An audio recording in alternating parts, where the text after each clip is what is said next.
Okay, so I want to let all the candidates know we have one final question, and this was submitted from the audience. Thank you, audience, again for participating and submitting great questions. And then after that, we're going to give you all an opportunity to wrap things up and give us your 2-minute statement, comment for the end of the forum, okay?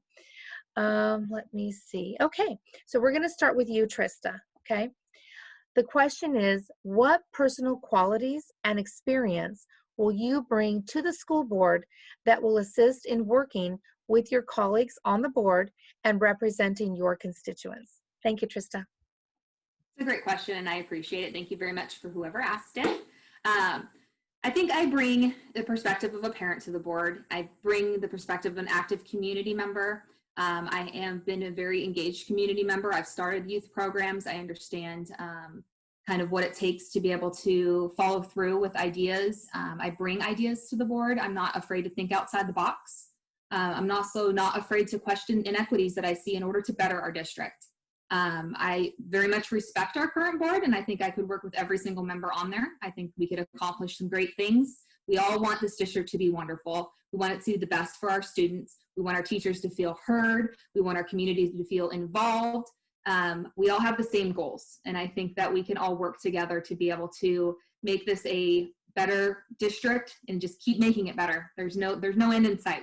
We can keep building on the great things that are there and to continue to make them even better.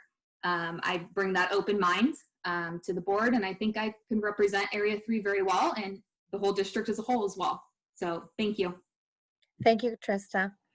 Okay, next is Kandice. Let me ask you the question. I'll read it to you again.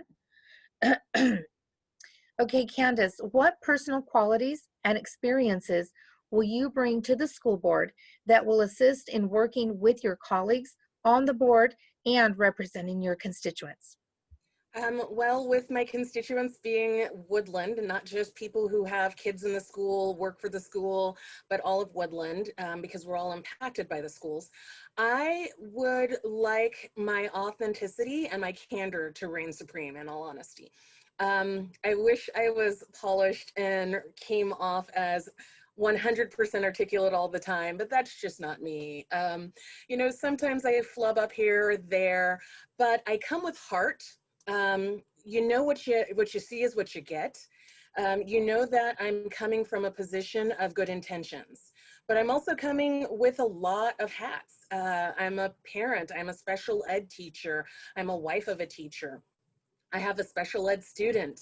I come with nonprofit management experience, communication experience, which is so necessary in telling our story.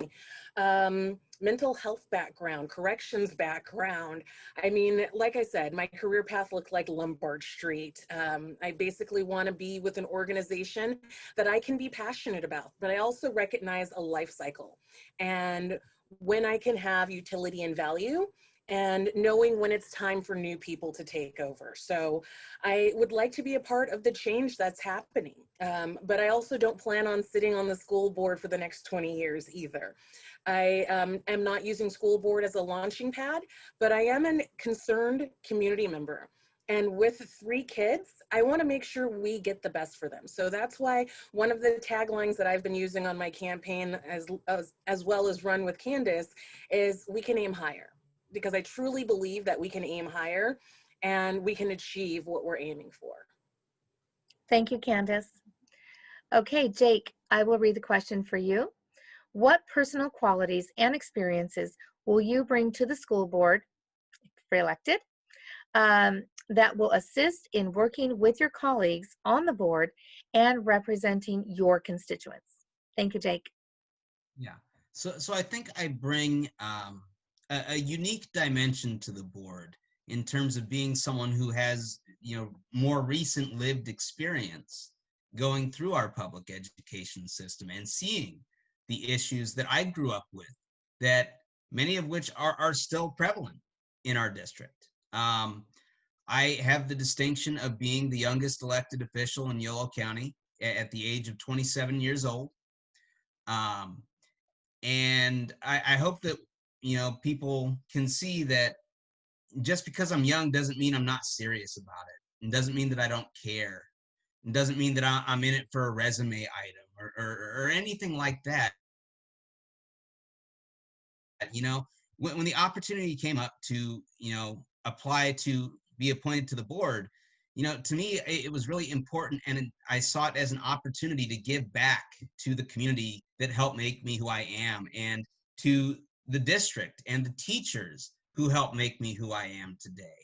And so that's what I bring to the board. I believe is that authentic, and genuine sense of commitment and caring about the outcomes in our public education system, because I believe strongly that the value of a community is defined by how it treats its poorest citizens and how it educates its kids. And that's what I want to bring to the board and continue bringing to the board over the next 2 years of service, and potentially, hopefully, years beyond that. So thank you. Jake, thank you for that answer, and thank you for your service and for being here today.